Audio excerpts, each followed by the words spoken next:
All right, we're on hole number 7 of the Vintage Open Tournament in the Monday practice round for the rookie division. Let's call it what it is. Hole number 7. All right, this is the one shot that I haven't tried on this all week long, just a demo for you guys, is coming out in here.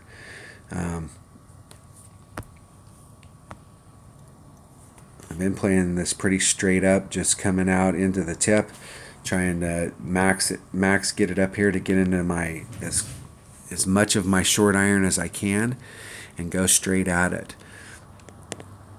But I have not tried this shot from down here this week, and I have made it over here several times. So I think before, when I was doing it, I know in Expert you can get over here because of the wind.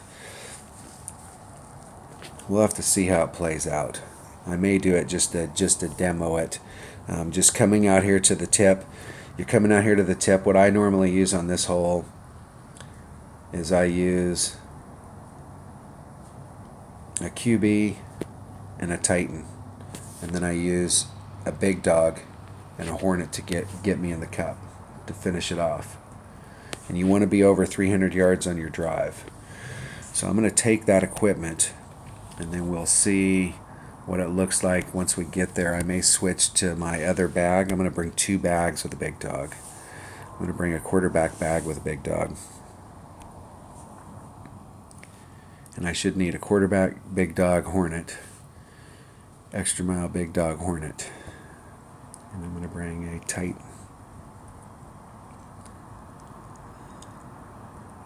Alright, we'll see how that goes.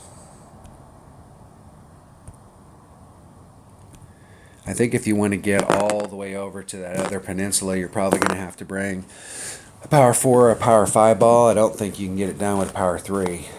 Otherwise, too many people would be doing it.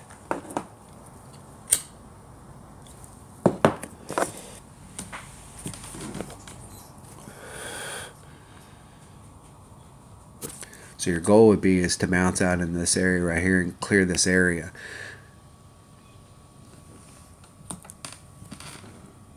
I'm gonna go for that shot. I think if we switch to a bigger ball, we'll probably end up, if we go to a 4 power ball,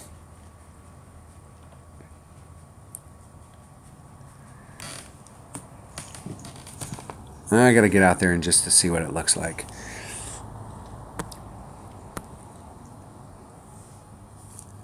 So that's a 3 power ball.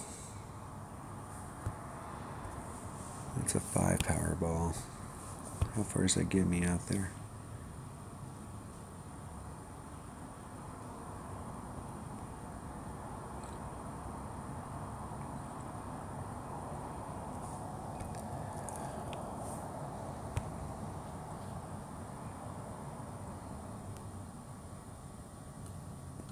Okay, that's a pretty good shot at it right there. Oh.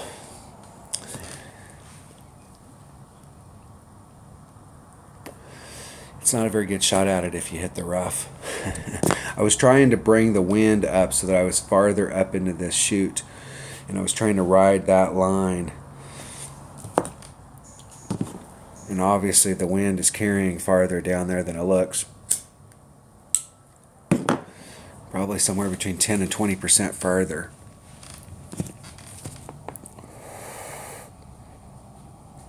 Alright, so that was an epic fail. Wanted to try that shot out.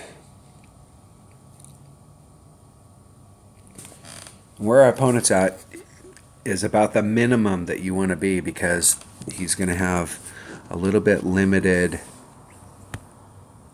This is the thing about hitting down here, is that you can still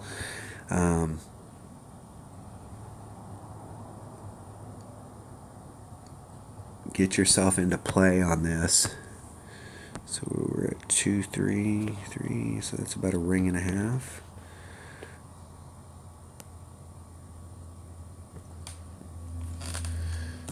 Now you could do the rough bump out there,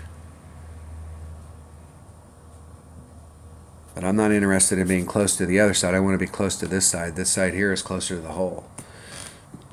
If you had a club that had a little more curl on it, you could have curled it all the way to the top of that little chute right there, and it really opens up the green. So you can see from the angle that my opponent's at how much they have to work with down here. So the farther out this direction you get, the more you open up this throat.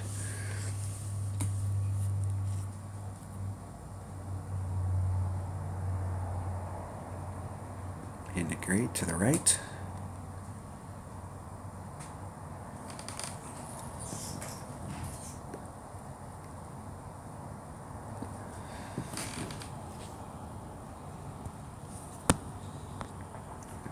Alright, so where's my max club? I'm at max club. It's about 2 per ring. I'm going to have to get back out into this area right here. What I'm trying to do is measure distance here. So we're at 2.1 per ring, so there's 3. It's about a ring and a half. And we're going to have to apply curl to bring it back towards the hole. And I hit it great on the outside.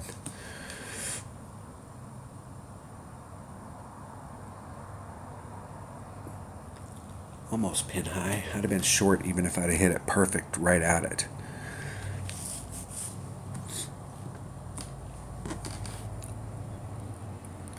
So the deal is if you hit out there and you epic fail like that, so I guess there's not too much of a downside other than the fact that you took out your real good shot for eagle off the table.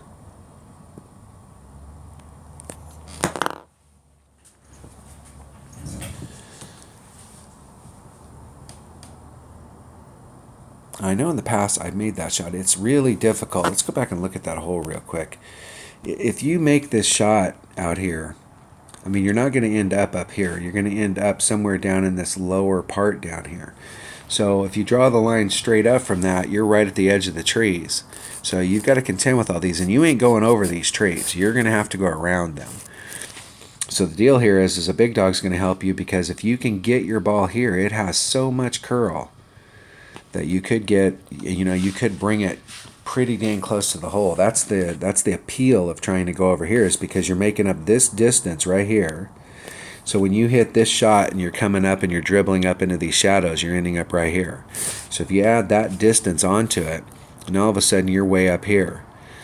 So you do have distance to get closer to the hole. It's whether or not you can get enough curl to nail the shot. Now the way that this is set up though, with this 90-degree angle right here, from this corner from here to the green, this might lend itself to a max overpower hook shot, where you come up here into this area and you try and do a max overpower hook to get yourself on the green. But this does open up some possibilities if you can get over here. You have to.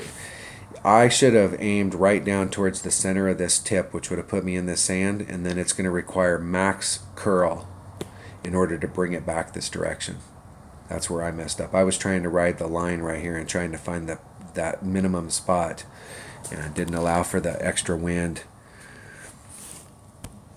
All right, that was hole number 7 of the Vintage Open in the Rookie Division. Thanks for watching.